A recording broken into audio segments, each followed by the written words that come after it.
샬롬. 안녕하세요. 저는 17목장 최가임입니다. 저는 지금 악성 림프종 사기 진단을 받고 항암 치료를 2차 마친 상태고요. 그 사이 주님과 함께 했던 일들을 이야기하려고 이렇게 나왔습니다.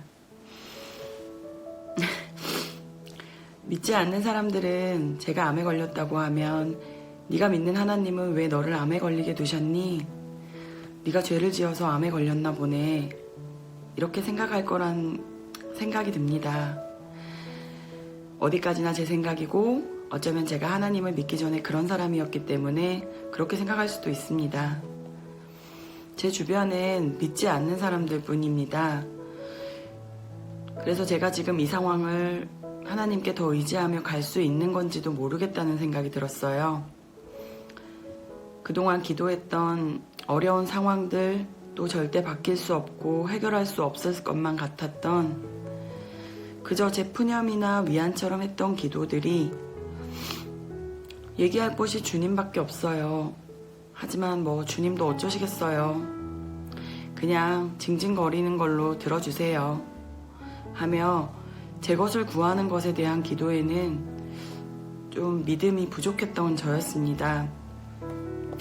그런데 역시 스케일이 남다르신 우리 주님은 이렇게 생각지도 못한 병으로 인해 너무도 자연스럽게 그 일들을 해결하시고 바꾸어 가셨다면 제 기도를 들으신 주님 말고는 누가 그 말을 믿어줄까요?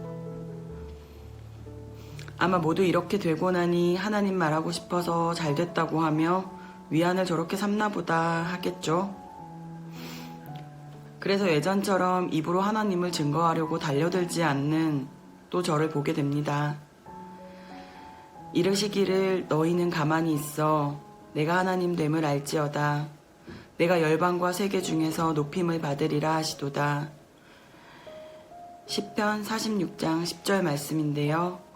이것도 하나님이 그동안 저에게 하신 훈련 중에 하나라고 생각합니다. 남들이 보기에는 최악인 것 같은 이 상황을 저는 너무도 신기하게 감사합니다, 감사합니다 라는 말만 되뇌이게 됩니다.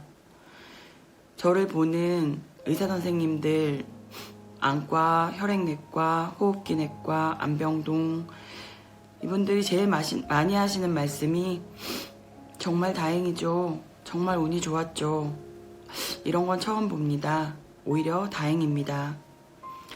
눈으로 드러나줘서 다행이고 나가다가 다시 들어와 폐 이야기를 해준 것도 다행이고 협업진료 마지막 환자인 것도 복이고 코로나로 병동이 폐쇄돼서 그냥 방사선 치료를 하려고 했는데 아산에서 내시경과 조직검사를 한 것도 너무 다행이었고 넓이나 크기보다 다른 장기 손상으로 사기 진단이 나와 나라에서 허가해야 쓸 수 있는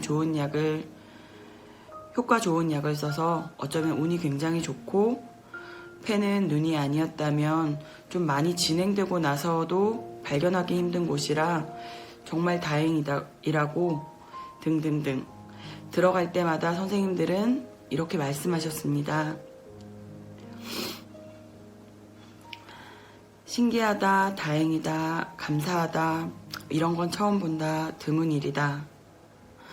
그런 이야기를 들을 때마다 전 마음으로 뭔가 든든함을 느끼면서 오 주님, 누구보다 무엇보다 강한 그분이 나를 붙잡고 나를 인도하고 나와 함께하고 있는 것을 제가 알기 때문에 그럴 때면 이렇게 제가 어찌 주님 없이 살 수 있겠어요 라는 애교가 사실 절로 나옵니다. 하나님을 믿는 저를 보면 뭔가 돈 안 되는 일, 쓸데없는 일에 에너지 쓰며 다니는 일 같이 느끼며 나의 주의를 하찮게 여기고 별거 아니게 생각하고 나의 기도 시간을 낭비라고 비아냥거리던 저희 가족들도 지금은 나의 안식처이신 주님이 있어 다행이라고 생각합니다. 그리고 그들만의 하나님을 찾습니다. 저를 위해서. 그리고 제가 그동안 의지해온 주님을 인정이라도 하듯 그분이 지켜주실 거라는 위로도 합니다. 그래서 전 그들 앞에서 슬픈 표정을 애써 짓지 않아도 되고 오히려 너무 편안한 마음으로 그들을 바라볼 수 있습니다. 그동안 못 해주고 챙겨주지 못해서 미안하다는 가족들의 인사, 안부, 걱정, 그리고 화이팅. 그동안 열심히 살아온 너에게 잠시 쉬라고 주신 기회라고 생각한다는 가족들의 따뜻한 위로. 다른 일을 생각하느라 너의 삶을 못 돌봐서 이젠 너만 생각하며 이기적인 6개월을 보내라고까지 이야기해줍니다. 모르는 줄 알았지만 이런 나의 마음을 다 알고 있었던 사람들이 하나둘씩 고백을 합니다. 그리고 서로 이런 시간이 주어짐에 감사하다고 이야기합니다. 감사다. 나의 병은 감사였다. 그동안 내가 주님과 동행하며 주님 앞에 엎드려 도대체 나보고 어쩌란 말이에요. 훈련이 끝난 후에 하나님의 선물인 것 같아. 예수님을 알지 못하고 율법에만 매여 바리새인처럼 하나님 앞에서 엎드렸던 내가 예수님의 사랑을 이제 막 알게 되고 느끼게 되었을 때 주님이 주신 선물 같다. 이제 이 시간을 주님과 동행하며 이겨내고 누군가 또 말없이 그 과정들과 모습들을 지켜보겠지. 난 그저 하나님과 동행하며 나를 위해 이겨낸 시간인데 그것이 누군가에겐 또 그분을 느끼며 그렇게 평안한 나를 보며 그분을 궁금해하겠지. 그것이었다.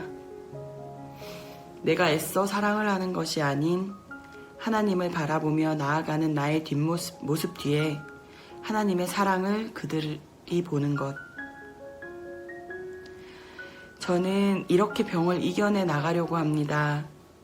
많이 걱정시켜 드리는 것 같아 죄송한 마음도 없지 않지만 저는 지금 주님과 또 다른 스토리를 준비하며 매일 기쁘게 이 길을 가려고 합니다.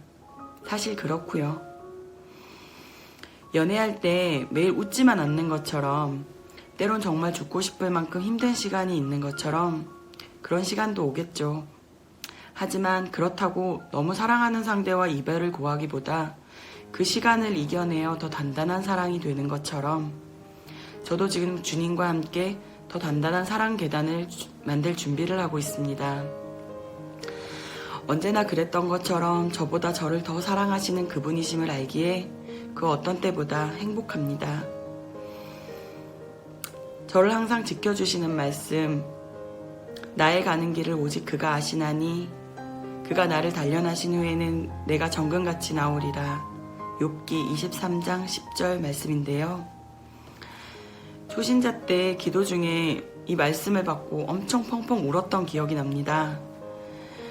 나에 대해 아신다고 하신 그분의 말이 어찌나 저에게는 큰 위로가 되었던지 그날 이후 이분을 위해서라면 어떤 고된 훈련도 모두 이겨내어 그분의 군사가 되어 나오겠다는 꿈이 생긴 것 같았어요. 그 이후로 그래서 어떤 상황이 와도 무너지지 않았다고는 할 수 없지만 형편없이 무너지던 저를 조금씩 담금질하시고 위로하시며 두 팔로 붙잡아 주신 주님이 계셨습니다. 절대 몰아치거나 낭떠러지까지 밀어넣지 않으시고 한 걸음만 더 가자. 넌 할 수 있어. 그러다가 넘어지면 그 자리에서 바로 꼭 안아주시던 애썼다. 정말 고맙다. 라고 하시던 하나님, 나의 하나님. 제가 더 고맙습니다. 사랑합니다. 아버지.